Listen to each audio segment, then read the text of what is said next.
The Pittsburgh Penguins currently don't have a coach. Me and Josh are here to fix that. Let's talk about it. Penguins! It's Crosby. Crosby on Trinity shot.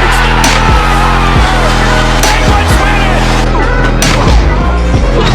Buckle up, baby. Are you kidding me? We're a collective. Welcome to the Penguins Collective Podcast. My name is Louie. My name is Josh. And usually we go live after every single Penguins game. But today we are talking about the possibilities for the head coach for the Pittsburgh Penguins. Mike Sullivan was fired. Okay? Or I should say they mutually parted ways with the There you go. quotations. But really, he was fired. He was fired, and now we're lost. We're lost at sea without a captain right now. Okay, that's what's going on. We got Dubas extreme. and Crosby worried about. No, they're in Canada. Not in Canada. They are playing for Team Canada. Okay, Yeah. They're off doing their own thing. The thing that's not on Dubas's mind right now, currently, is the head coach of the Pittsburgh Penguins. Yeah. So we are currently, as a franchise, lost at sea. We are just floating about, waiting for anything to happen. Okay? So that is what me and Josh are here to talk about, which is who could potentially steer the ship, Josh, some might say. Who could steer the ship? Who could be the captain of the great vessel called the Pittsburgh Penguins? We have a couple options. We're going to break this episode up into two videos, so stay tuned. We're going to dive right in. Me and Josh both have two options, right, Josh? And then we have a fifth agreed upon person that we both like. And I don't know how you want to do it, Josh. You want to start with the one that we both mutually agree with and then talk about our separate? So I thought just a little talk shop, live on air type situation here. Love it. I think this first half of the episode, you and I go back and forth with our options. And then the to be continued episode will be our joint agreed upon candidate. Yeah. And I love that. I don't mind that. And that's what we'll do then. So we will then have this episode just focus on maybe one or two of our options, Josh. And by the time this episode is done, I see what you know you're what I'm saying. saying? Hey, who knows? We'll see where this journey takes us. Once again, floating in the abyss right now. So that includes us. So, I was going to say, we're included in the we are on organization. this ship right now. Yeah. We may not be, top tier cabins. Well, we're in the bottom. We're shoveling the coal, some would say, Josh. That's where we're at in this vessel. So let's talk about what's going on. The Pittsburgh Penguins only have one coach on staff, literally, and it is David Quinn. Okay, he is under contract. He still has a year left. Okay, so Josh, you have thoughts on that? Do you like that? Out of the people that we I mean, there are articles out there listing him as a candidate, and my only thought process is if you're going to list him as a candidate, I feel like you have to list Mike Vellucci, just because of his resume as well. Granted, it's more so in the AHL, but I feel like his resume can compare to one like David Quinn. So yeah, I agree. I agree with that. I think that I just don't like him personally, though. I don't like David Quinn. Here's the reason why I don't like him. Well, I haven't seen enough of him for us to just say, yeah, here's the keys. Congrats. I think we should have just let go of. We should have fired everybody. If this is what was going to happen, where we let go of Mike Sullivan, we let go of Mike Vellucci, Andy Chiodo. There's who else? Who else was it? There was a few other guys, Few they all other kind guys of like that might their do this. contracts. Yeah, Anyone who their contract was coming to a close, he just let them go. So it wasn't really a firing. They just didn't choose to resign him. That's fine. If I was Kyle Dubas, I would said, okay, everyone's gone, including you, David Quinn. Including you. Not because anything personal. It's just that you want to make it a clean slate. Have a clean slate going forward, unless you think he. I think that'll happen. I think the new coach will just say, "Yeah, no, like nothing against you, David, but like I need my own staff." I feel like that's a yes and no because it depends on the coach. I think that's a really good possibility. Depending on the coach. If it's a guy like someone who's already experienced in the NHL coming in saying, nope, that's not my guy, I think Dubas listens. If this is a guy that's not from the NHL coming in, maybe he doesn't have the authority yet to be like, don't like that guy. You know? And maybe we don't know the dynamics. Maybe that is 100% the case, like what you're saying. If a coach comes in and says, don't like that guy, then that guy's gone. But we don't know what Dubas and Fenway like. Do they really like David Quinn? Who knows? They like Mike Sullivan long enough to keep him. You know, so who knows the dynamics there? But there is only one coach currently on contract, and that is David Quinn, and he was in charge of the power play. Some would say that the power play has increased their productivity over the last year and a half. And do you give credit to David Quinn for that? Or do you give credit to the players actually doing it? Because they're the same guys that were struggling a year prior. So do you give any credit to David Quinn or yes or no to that? I feel like you have to. Like, obviously, give some of the credit. It's not going to just be solely his doing that made the power play better this year. Kind of, but it's like also it goes hand in hand with his other responsibility, which was the defense. Defense also was lackluster this year. So do you put the entire blame on David Quinn for the poor performance of defense? No, but he does share some of the blame. So it's a cop-out answer, but it's essentially Definitely is. Yeah, but it's yes, he shares some of the responsibility for the success of the power play as well as the demise of the defense. But he also, you know, it like you said, it falls on the players on the ice who are doing the work. So yeah, it's a cop-out answer, but there you go. It's a fair response. I just think, does he stay? Yes or no? Regardless of no, what coaching. I don't believe so. I think You think he's gone? Yeah, I think I do actually believe he's a candidate, and I think that's why he was not like relieved of his duties. Because I think I think they do actually value him, which I mean I'm not fully sold on, but I mean a lot of these guys I'm not fully sold on. So you know, even who knows? People we've chose, I'm not fully sold on. Yeah, absolutely. Same. You know, I think I got doubts on everyone. Yeah, I'm in a weird spot just because I did like Sullivan so much. Now, doubts did arise when we were losing and it was getting bad at points. Yeah, when you're low, you're low, and you want to say, all right, let's get rid of everyone. Let's make sure we're in a position to win games.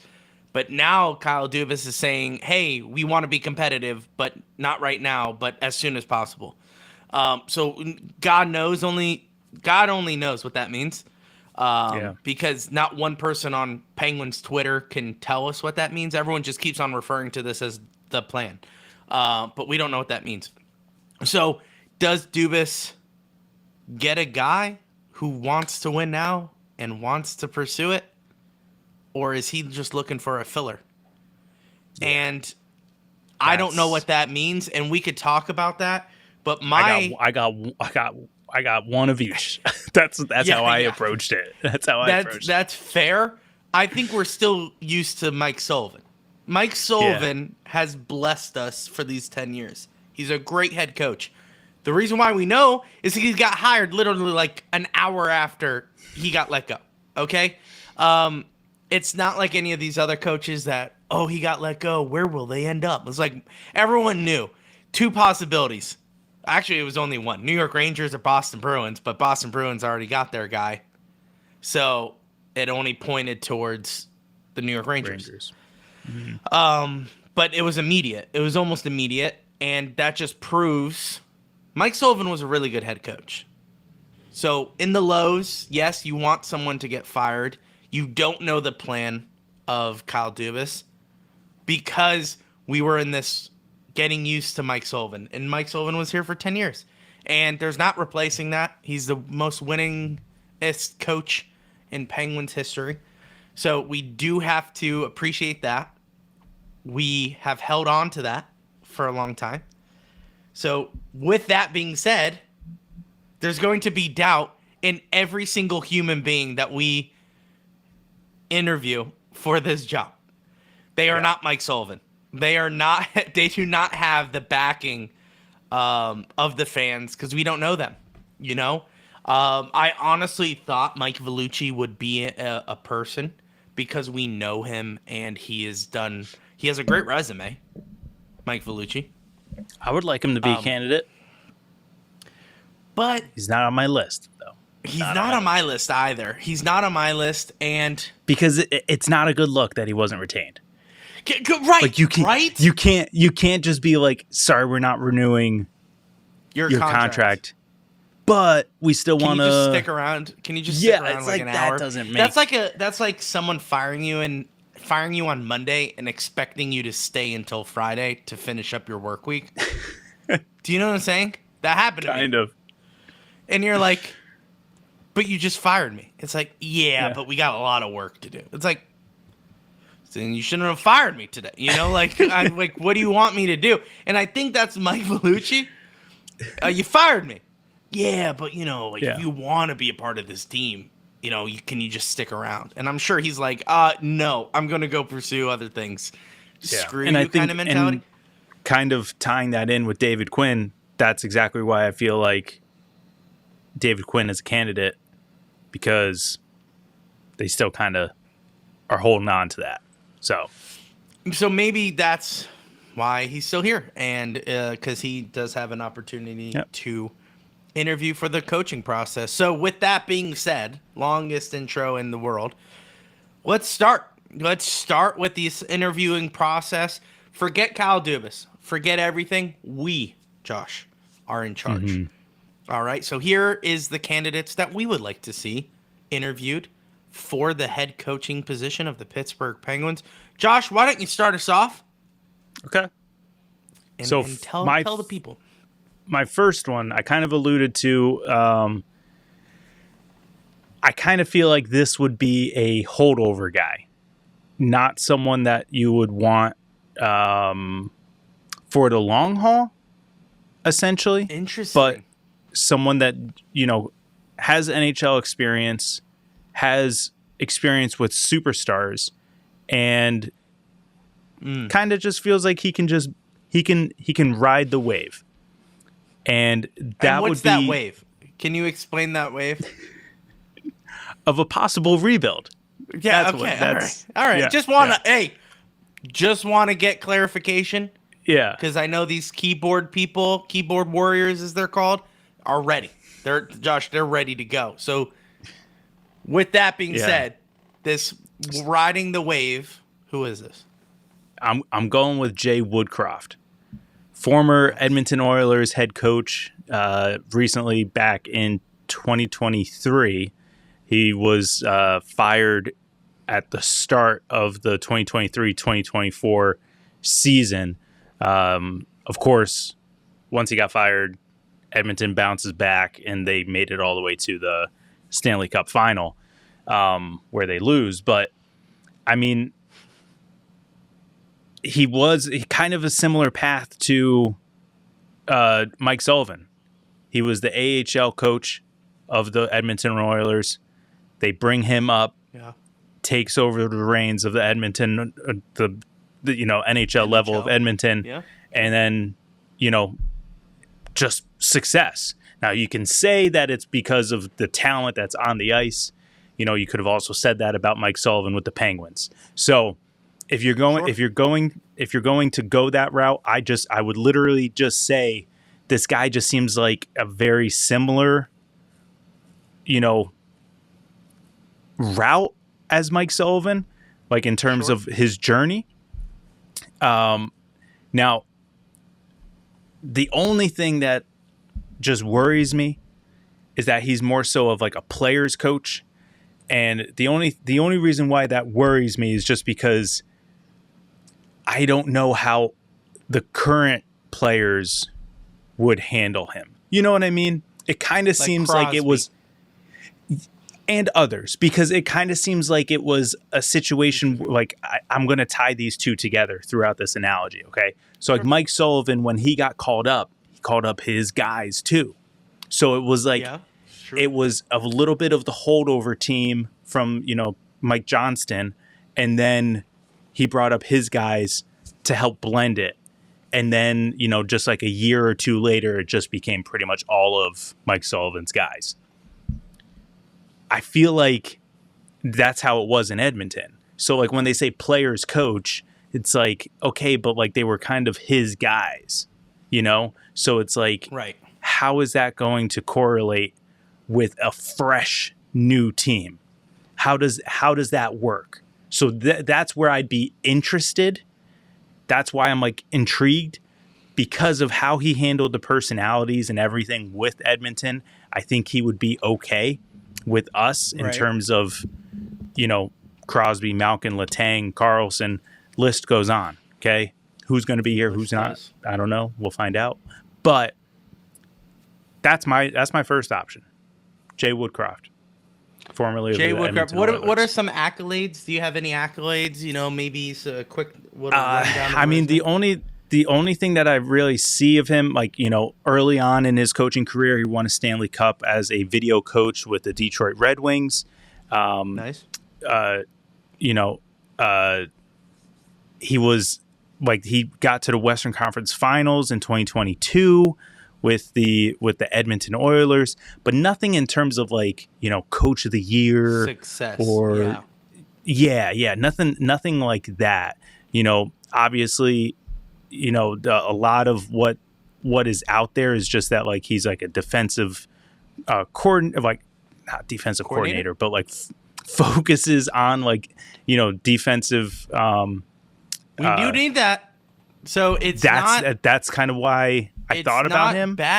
It's not bad. I do like it. Yeah, but I think he does fit if this is a rebuild situation, like a true rebuild, like we're not winning diddly squat. Correct, because he's kind of already been the guy to be the fall guy. So if something happens where it's like, okay, like this is just going to be a rebuild and it's going to be bad, okay, we could just ride it out with him. Like it wouldn't be like a disappointment and, this is going to sound horrible, but like a blemish on his resume. Yeah, he isn't held to high expectations, which that's fair. Correct. And that's fair. So that is a good pick. I went a little bit differently, Josh. I went a different route, okay? All my picks, I do believe long-term. I want a long-term coach again. Okay. I think there's a couple routes we could take. Obviously, NHL, AHL, international. Okay? There's routes you could take. Even Dubas in his press conference mentioned that there are going to be wide net. That's what he said. International, AHL, NHL, and college. Okay, so my first pick is Pat Ferschweiler. Okay, that's my number one draft pick right here. Pat fun name. Ferschweiler. All right, he is currently the head coach of Western Michigan University. All right, they just won a national championship. Okay, shout out. Shout out. Congratulations to you.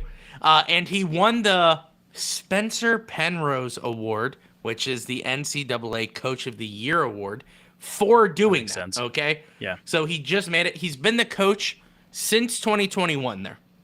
So nice little 4-year run for this guy. Definitely building his team. That's what I just thought winning. Of. Yep.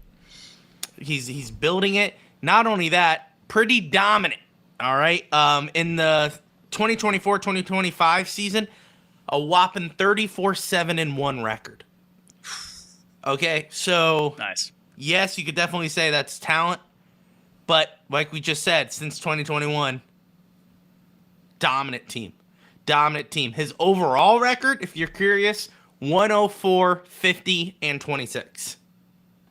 So that's pretty good too. So Yeah. he is like I said, dominant head coach in the NCAA. He does have some NHL experience. He was an assistant coach for the Grand Rapids Griffins from 2014 to 2015 and assistant coach in the Detroit Red Wings from 2015 all the way to 2019. So you could definitely see from 2019 Detroit Red Wings, then to Western Michigan. And Josh, his coaching style, if you're just talking about more defense, this guy is known to be a little demanding. Okay, he's a little intimidating. Apparently, strong communication, and he's good at breaking down the game. So that's good. I think that's just a bunch of verbiage for saying he knows his stuff, but that's like cool. I hope they all do. That's kind of the thing that I'm like, when I was reading that, I was like, interesting. I hope they know how to break down the game effectively. Like that's their job. Well, I think it's like, you know, everyone's a good communicator, but it's like how, like, there's only so many ways you can spin that to be true, you know, to come a good across. Communicator. Yeah. But anyway, I do like this guy. He's not young by all means. I think he's 55. I think he's around 55, 50 years old. Okay. So, I mean, that's young for a head coach, I guess. I don't know. I mean, we're not electing him for president, but he is he is a good coach, and that I think that'd be great. It's a natural step. We're getting a lot of younger guys coming into this Pittsburgh Penguins team. He knows how to build a strong team. Why not take a guy who just won in the NCAA, turn him into, hey, you had a project for the last 4 years, which is Western Michigan, bring him to a national championship. Now, can you do that again, but this time with one of the greatest hockey players of all time and a young roster who is ready to take that next step into the playoffs? Pat, that's my pick. Nice. So, okay. I think that's pretty good. I think that's good. I think we both have some good options here. College would be interesting just because, like, you're dealing with the young guys. You know, you're dealing with guys who may not have been good enough to get to like juniors, like, you know, like OHL and those types of like leagues, but yet talented enough to, you know, kind of dominate and, you know, go to win a national championship. So, yeah, no, there's some it's a legit resume there for sure. Yep, a legit resume. I think he does have potential. Like I said, wide net. Dubas said wide net. Yep. For a possibility for head coach. So whether it's David Quinn, whether it's Jay Woodcroft, whether it's Pat Freshweiler, it's Ferschweiler.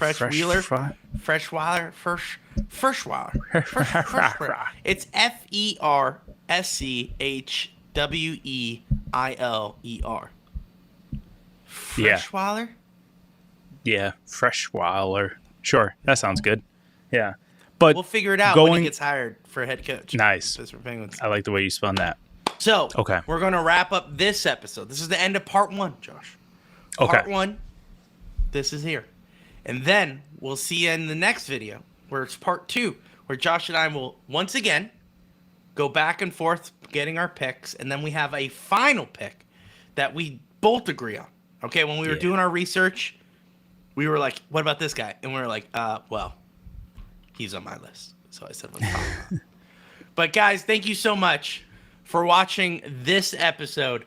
We appreciate it. Thank you so much. You can find us on all major social media platforms at Pens Collective.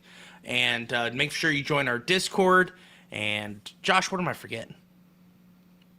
Nothing. No, you got it.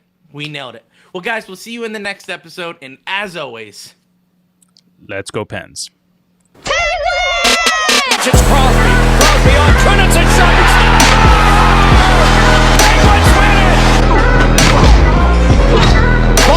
baby. Are you kidding me? We're a collective.